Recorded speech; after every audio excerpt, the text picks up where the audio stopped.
So গতকালকে reveal করা হয়েছে বহুল প্রতীক্ষিত প্রিন্স সিনেমার ভিলেন পোস্টার, যেখানে আমরা বলিউড অভিনেতা দিবেন্দু ভট্টাচার্যকে দেখতে পাচ্ছি। কেমন ছিল এই পোস্টারটা, এই ব্যাপারে আমার ওপিনিয়ন শেয়ার করব, সাথে প্রিন্স সিনেমা সম্পর্কে আরো কিছু ধামাকাদার আপডেট জানাবো। সো আজকের এই ভিডিওটা অনেক বেশি ইন্টারেস্টিং এবং ইনফরমেটিভ হবে, তাই শেষ পর্যন্ত অবশ্যই দেখবেন। ভিডিও শুরু করার আগে কিপটামি বাদ দিয়ে ভিডিওতে লাইক আর চ্যানেলটা সাবস্ক্রাইব করে রাখেন। তাহলে চলুন এবার ভিডিও শুরু করি।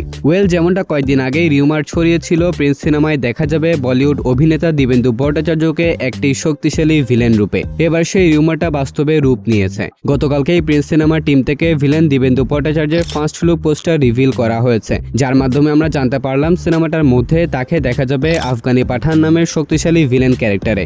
স্পেসিফিকভাবে যদি এই পোস্টারটা নিয়ে কিছু বলি, তাহলে পোস্টারটায় বেশ কিছু ইন্টারেস্টিং বিষয় আছে। যেমন এখানে আফগানি পাঠানকে আমরা দুইটা শেডে দেখতে পাচ্ছি। তার চোখে রয়েছে প্রতিশোধের আগুন, মুখে রয়েছে হিংস্রতা, ওভারঅল মনস্টার একটা ভাই। এই ব্যাপারটা দেখার পর আমার মনে হচ্ছে সিনেমাটার মধ্যে তাকে ডুয়াল নেচারে প্রেজেন্ট করা হবে, মানে তার চরিত্রটা কিছুটা ঠান্ডা মাথার ভিলেন হতে পারে, তাকে অতটা অ্যাগ্রেসিভ ভাবে দেখানো হবে না। সে শাকিব খানকে সিনেমাটার মধ্যে টক্কর দিবে চালাকির সাথে, মানে তার চরিত্রটা অনেকটাই চালাক টাইপের হবে আর কি, চালাক বাট পাওয়ারফুল। ক্যারেক্টারটা বাদ দিয়ে যদি আমরা পোস্টারের ব্যাকগ্রাউন্ডটা একটু খেয়াল করি, তাহলে এখানে দেখা যাচ্ছে অন্ধকার গলি, ভাঙা গাড়ি, অসংখ্য ডেড বডি। এই ব্যাপারগুলো বুঝিয়ে দিচ্ছে এই ক্যারেক্টারটা কত বেশি রুথলেস এবং পাওয়ারফুল হবে। তাছাড়া তার হাতে আমরা একটা ছুরি দেখতে পাচ্ছি। সম্ভবত এই পোস্টারটা একটা সিন থেকে কাট করা হয়েছে, যেখানে সে ছুরি দিয়ে পিছনে থাকা ডেড বডি অর্থাৎ মানুষগুলোকে মেরেছে, দেন এভাবে ভয়ঙ্কর একটা পোস্ট দিচ্ছে।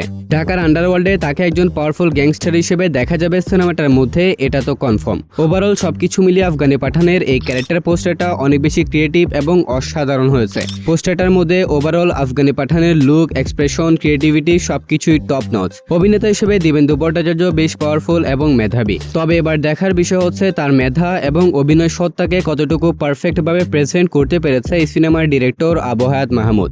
কারণ একটা সিনেমার ক্ষেত্রে একজন ডিরেক্টরকে বলা হয়ে থাকে ক্যাপ্টেন অফ দ্য শিপ। সে যেভাবে চাইবে এই সিনেমাটা সেভাবে গড়ে উঠবে। তার ভিশন এবং ক্রিয়েটিভিটি যদি পারফেক্ট হয়, তাহলে আমরা পেতে চলেছি বাংলা সিনেমার ইতিহাসের সবচেয়ে ডেঞ্জারাস এবং ভয়ঙ্কর একজন ভিলেন। বাকি সিনেমাটা আসুক, তখনই বোঝা যাবে এই ভিলেন কতটা ফাটাতে পারবে। অন্যদিকে প্রিন্স সিনেমার ডিরেক্টর আবু হায়াত মাহমুদ নিজেই কনফার্ম করেছেন প্রিন্স সিনেমার রান টাইম হতে পারে 2 ঘন্টা 40 থেকে 45 মিনিটের আশেপাশে। তবে এই কথা শোনার পর অনেকেরই মনে হচ্ছে প্রিন্স সিনেমা কি তাহলে স্লো বার্ন টাইপের হবে? তো আপনাদেরকে বলে দিচ্ছি, আমার তো মনে হয় না প্রিন্স অতটা স্লো বার্ন হবে। আমার তো মনে হচ্ছে বরবাদ সিনেমার মতোই প্রিন্স সিনেমার স্ক্রিন প্লে আমরা অনেকটা ফাস্ট দেখতে পারবো, অর্থাৎ সিনেমাটার প্রত্যেকটা মিনিট আমরা এনজয় করব। কিন্তু ইনসাইড একটা রিপোর্ট থেকে জানতে পারলাম এখনো নাকি প্রিন্স সিনেমার 2টা গান এবং একটা অ্যাকশন দৃশ্যের শুটিং বাকি আছে। এখনো সিনেমাটার পোস্ট প্রোডাকশনে কাজ চলছে।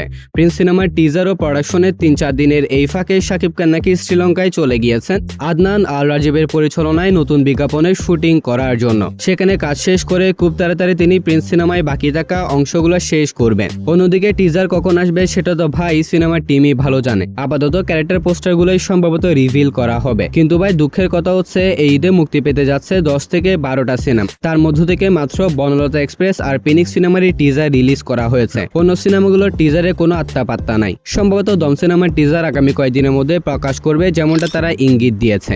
অন্যদিকে ঈদের বহুল প্রতীক্ষিত 2টা সিনেমা প্রিন্স এবং রাক্ষস, এই 2টা সিনেমার টিজার দেখার জন্য ভক্তরা অধীর আগ্রহে মুখিয়ে রয়েছে। কিন্তু এই 2টা সিনেমার টিজারেরই কোনো খোঁজ খবরই নাই। তবুও দেখা যাক, আগামী কয়েকদিনের মধ্যে হয়তো এই 2টা সিনেমার টিজার আমরা দেখতে পারবো। টিজার আসলেই বোঝা যাবে এই 2টা সিনেমা মেকিং, প্রেজেন্টেশনের দিক থেকে কতটা পারফেক্ট হয়েছে। 2টা টিজার আসলে আমরা বুঝতে পারবো প্রিন্স কি বরবাদ এবং তাণ্ডবকে ছাড়াতে পেরেছে। অন্যদিকে রাক্ষস, এটা কি মেহেদী হাসানের আগের সিনেমা বরবাদের কোয়ালিটিকে ম্যাচ করতে পারবে? সো গাইস, টিজারটা আসুক, তখনই আবার কথা হবে। আর আজকের এই ভিডিওটা ছিল এতটুকু পর্যন্তই। ভালো লাগলে ভিডিওতে লাইক আর চ্যানেলটা সাবস্ক্রাইব করতে ভুলবেন না। তাহলে দেখা হবে পরবর্তী আরো একটি ভিডিওতে। ততক্ষণ ভালো থাকবেন, সুস্থ থাকবেন, টেক কেয়ার, আল্লাহ হাফেজ।